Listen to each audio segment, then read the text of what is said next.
Welcome to Bandit's Keep Actual Play. I'm Daniel. We're continuing my narrative campaign in original Dungeons & Dragons called The Hero and the Hobbit. Well, last session, they defeated a vampire, and boy was it a fight. Whew. Vampires are not something to mess with, and really were a little bit above their pay grade, if you will, but in the end, teamwork, they killed the vampire. So now they've got to get this wizard who they've rescued, who is out of spells. The Hobbit is beat down to 1 hit point. They've got broken spears and really no gear. And they just need to get out of here. So that's what we're going to do this week. Hopefully. All right, so that scene actually went in our favor. So we're going to jump back to 4. Now, this is interesting. It almost seems like they're no longer at the Patriarch's castle. I think they might be in the vampire's lair. And these 2 pits that represent here, these might actually be like shafts that lead out. You know, like up in the air and then out. Because obviously the vampire can fly. It would mean that these rooms here are basically where the guards were staying and the cafeteria, stuff gets brought in and out. I mean, it actually is set up in a way that could be the case. So I'm going to say that is very likely. They're not even in the Patriarch's lair anymore. They're in the vampire's lair. So very likely is 3 with any yeses. We are at 4, so we're going to go down 1. So it's likely. 2 cards, if either one is a yes, this is the vampire's lair. They're not even in the Patriarch's castle anymore. No. Wrong deck. No.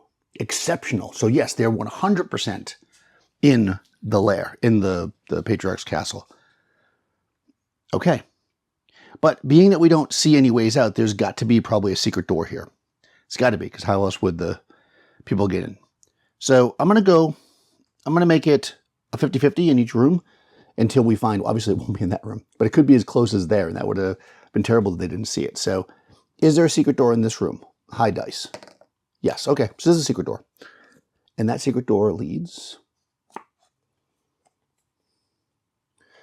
to effectively another dead end. And like I said, when I run into another dead end, that's going to be the exit. So I'm going to pull an exit card. I guess I just make this the exit and make that the way out. No, I'll do it this way.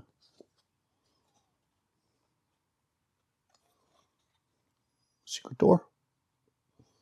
And there's an exit. All right, it's going to require a little bit of, maneuvering to get through this gravel and stuff.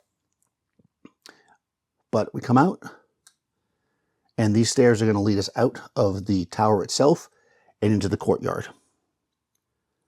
Whew. All right. So, I mean, we don't have much. We lost 2 spears, right? Because they broke theirs. And they had to break theirs as well. So, the wizard, of course, is unarmed. We have no spells. We just need to get the heck out of Dodge. So, here's what we're going to do. We know that it was dinner, right? Because I said they brought food to us. So, it's the evening. So, we're going to wait. Let's do this. How many turns do we need to wait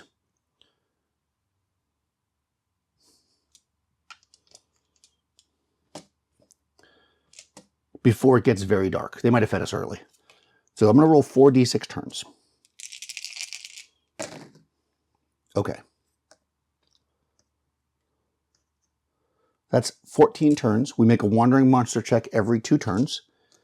So we're going to set ourselves up here. And we're going to, actually the smartest thing to do is to stand at the secret door and listen, right? To see if anybody comes in here. So on a 1 or a 2 on any of these 7 dice, something comes through, maybe a guard patrol. Otherwise, nothing. So any 1s or 2s. 1. That was a 6. So 1, 2, 3, 4, 5, 6. It's at the very end. So it's just getting it. So what makes sense here is that we waited this whole time. We know it's dark now. We come out, and as we come here, we encounter somebody. 1, 2, 3, 4, 5, 6. Okay, they're coming in. So some guards are coming in. Possibly a shift change. That seems likely. So is it a shift change? I'm just going to make it a straight 50-50. Well, actually, we'll use this. So it actually is unlikely it's a shift change. So all yeses, 2 cards. Yes? No, it's not a shift change. Okay, so that's interesting. So is it a patrol? That would be the other option. So it's going to be a patrol. So the patrol comes through, and that means that we're going to have what I would talk about before. We're going to have guards with, actually heavy foot, right? Because that's always, well, half our crossbowmen and half our heavy foot. So we decided before that a patrol would be no more than 10% of the total number, so up to 12. I think is what I decided before. So I'm going to roll 2d6, and there are 6 of them. Okay, there's 6 guards that are on patrol. These are all 1-hit die guys, and we are limited, but as they come in, we're coming out. Half of them have crossbows, right? So 3 crossbowmen, 3 guys with swords, or I guess spears. And let's see if anybody's surprised.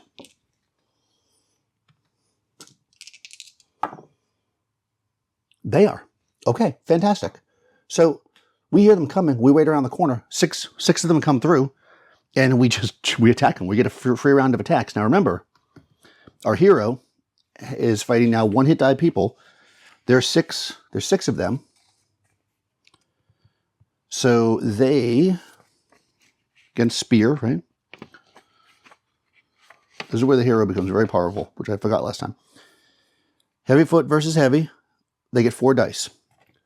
So to go over that rule one more time, when somebody is a hero and they are facing normal types, which we are, they figure out how many dice they can roll, in this case 4, and those are all immediately counted as 6s. So they get 4 6s, which in this case would kill 4 of them. They still get to roll 2 more dice. They still get to roll again, and any 6s are additional kills. So nothing. So they're in the first round of combat, the hero is like stab, stab, stab, stab, and takes out 4 of them. The halfling is fighting the same, so they'll get to roll 2 dice. They can add 1 to one of them, which they do, and they get no hits. And the elf will also attack. They get 1 die, and they don't kill any either. Okay, so there's 2 of them left, but that is going to break their morale almost. Yeah, two-thirds of them are dead. So the other 2 surrender, to which we quickly drag them back to the lair of the vampire, tie them up, and we're going to just throw the chain armor that they're wearing onto the wizard so he looks good.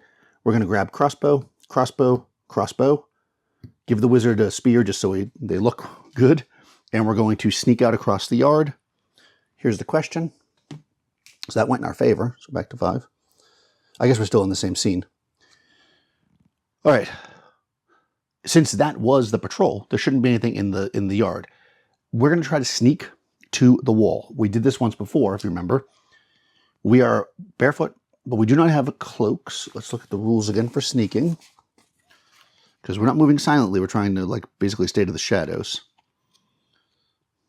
So if we look at the hide in shadows, we get a bonus for nothing here. So we got to get a 6. We got to get a 12 rather on our roll, and basically we don't get any. Well, actually the wizard and the hero both get a +2, so I'm just going to give +2 to the group.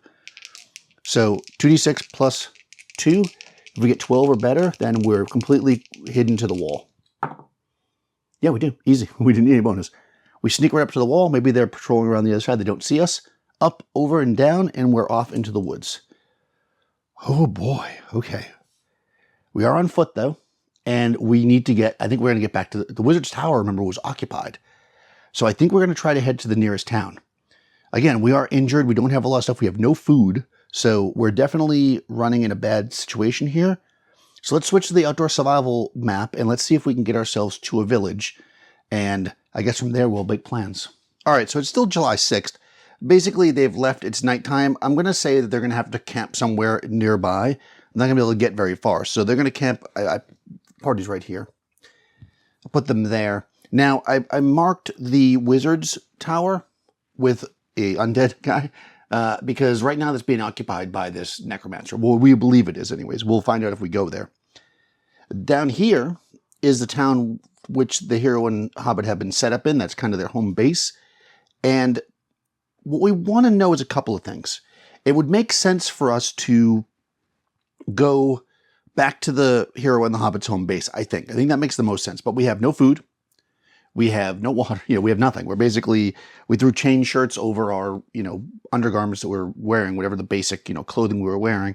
We've got spears, and that's it. We're pretty low on supply. And I think it's going to be difficult for us to move without getting something. But at the same time, we have no money either. So what we're going to do is, let's make a couple of checks here. So this wizard obviously is he's a wizard, right? So he's well known. The question is, a couple of things. Does he have a stash, number one, of, emergency stash? What do they call it? There's something that people call that, a rucksack that people take if there's an emergency, like preppers use. Does he have something like that buried in the woods? He's a wizard. He's not dumb. He's been around a long time. By the way, I decided to use this card for him. Does he have like some gold pieces or a spell book or some scrolls or something stashed out near his tower or somewhere else? I think that's pretty likely. So since that went against us, or for us rather, whatever it was, it ended up going to 5. We're on 5 now for the chaos factor. So we're going to still use mythic. And let's say it's very likely that the wizard would have some kind of a stash. If we get no, then he has nothing, and we'll just go from there. So very likely 3 cards, any yeses, and there's no modifiers here because we're at 5. So first card we draw is yes. There we go. Okay. Now, the next thing we're going to do is let's roll to see if we encounter any kind of wandering creature out in the area that we're in. So the chance of encountering something in the clear, because it's a clear hex, is a 6. We roll 6 on a d6. We do not. Okay. So we find shelter in the clear. Here's a question, because I don't know this, right? So we don't know. Is the process, the contamination process, whatever we want to call it, still going on? Are there still like ghosts going up the paths from that watery area in the desert to the castle to disrupt this place, or has that finished? So it's probably more interesting, or, because you're supposed to, by the way, when you're going on your yes, no questions, you want to, if it's not like an obvious thing, you want to think which one would be more interesting for the story. So I think it's more interesting if they haven't finished it, right? Because if they finished it, then there's no way we can stop it. So I'm going to say that it's 50-50. So effectively, I'm going to do a 50-50, and the question is the process still going on? The contamination process. Yes, okay. So when we come out, we do see those wraiths and stuff still leaving we don't know they're leaving they're coming from this watery area. They're going through the mountain pass, and they're going into this cleric's, holy area and contaminating it. Now we do know that because we already decided that the warriors and stuff that are there are now all basically turned. They're bestial, and maybe they could be saved. Maybe the patriarch could be saved. Who knows? But at this point, it's still going on. So we're still having some hope. All right. So we're going to make it through the night. Now, what I generally do here, since we have no food and water, actually, is this hex cut? No, this hex has neither. If we run out, so after the first day, so starting tomorrow, we're going to need to start making con checks to see if we can keep moving. And if we fail, we're only going to move 1 hex. So we need to get someplace fast or get some food and water. So, it may be in our best interest to head towards this. First thing I want to know is, where is this wizard's stash? Is it close by their tower? Is it in another town? Is it, in the woods somewhere, right? So what we're going to do is we're going to say it's likely that it's close by their tower. So we're going to draw 2. And if either one is yes, then it will be close by their tower. No? Close by meaning the same hex. Yes, okay. So their stash is there. On foot, that's going to take a while to get to. Do we have connections? Because we know our home base is here, but do we have, as the party, connections in this town or that town? So I'll say, do we have a connection in either one of the 2 towns? And I'm going to say that's likely. And then we can figure out 50-50 which one. So likely is 2 cards. Either one yes means yes. Oh, exceptional yes.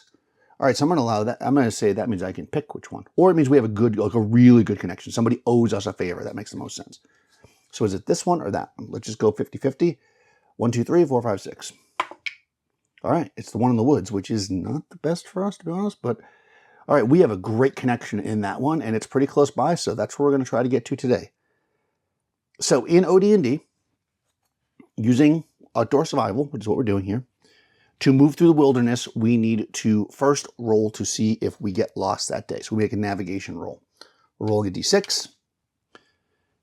We're in the clear. We're only lost if we roll a 1. We are not lost, so we can move however we want. Now, we are on foot, which means we only have 3 effectively movement points, if you will, per day. A clear hex like this one is only 1 point. A woods hex is 2. So it's going to take us a couple of days to get there no matter what. I think we just have to go for it. So, because we could go here and try to get food, but I feel like in the long run, that might be bad for us. You know, we might not get anything. So let's just go for it. So 1, 2, 3. And that's the end of our day. Now we're going to roll to see if there's a wandering monster. In the woods, there is a monster on a 5 or an encounter on a 5 or a 6. 4. There is no encounter. So now here's the thing. What I do with these when I don't have food or water. Oh, sorry. I do use the outdoor survival rule that if we're traveling, we can roll on a d6 and on a 1 or a 2 we find water that day. We do. Okay, so we find water. Okay, so being only 1 day without food and finding water, I'm not going to roll any kind of penalty. We're still good for the next day. Next day, do we get lost? In the woods, you're lost on a 1 or a 2. We're not lost. Again, these hexes take up 2 movement points, so 1, 2, and then we can't move. So basically, 3 gets wasted, we can move to the town the next day. However, we need to roll for a wandering monster, which we do not encounter. We need to see if we get water, which we do. Okay. Boy, that's really working out to our favor. All right, day 3. We're going to move here. Oh, we're supposed to roll to see if we get lost.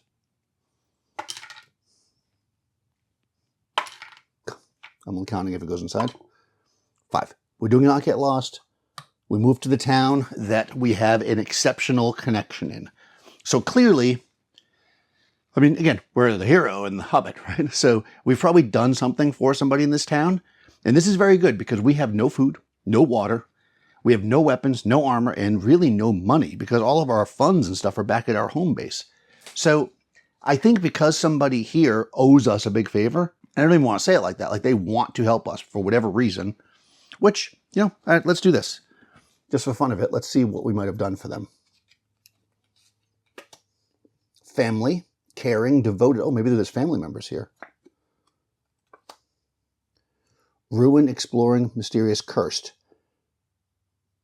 Okay, I could just use the first card and say we have family here, but I kind of like the idea that, because again, we're heroes, that maybe there was a curse on this family and we did something to get rid of the curse. So they, you know, whenever we show up there, we are always welcome.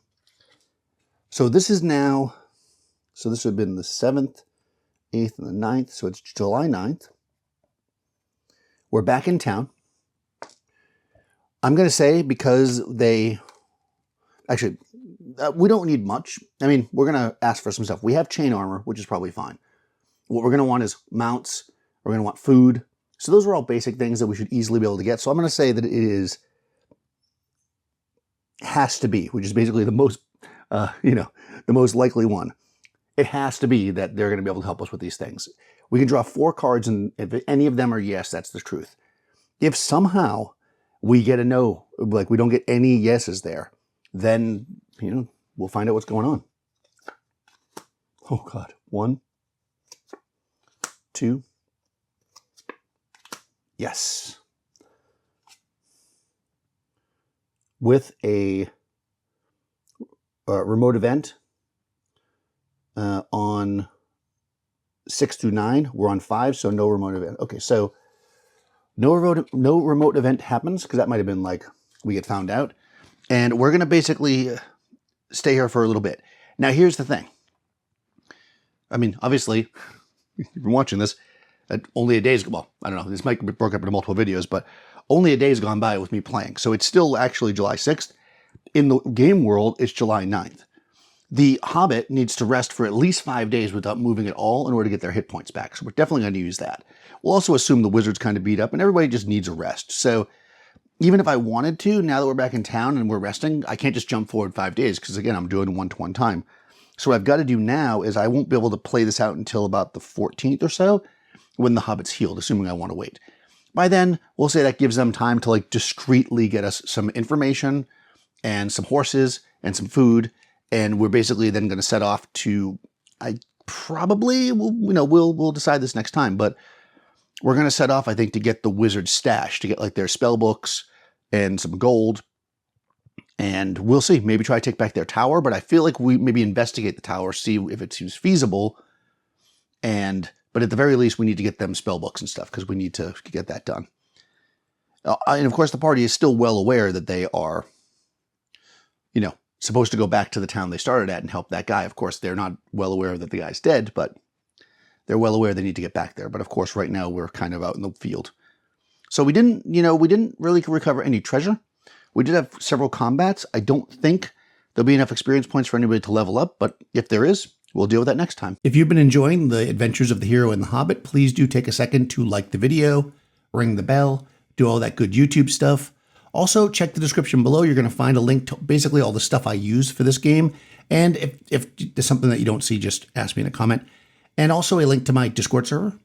Join the conversation. My Patreon, support the channel. And my t-shirts, so you too can be a hex crawler like me. I'll talk to you soon.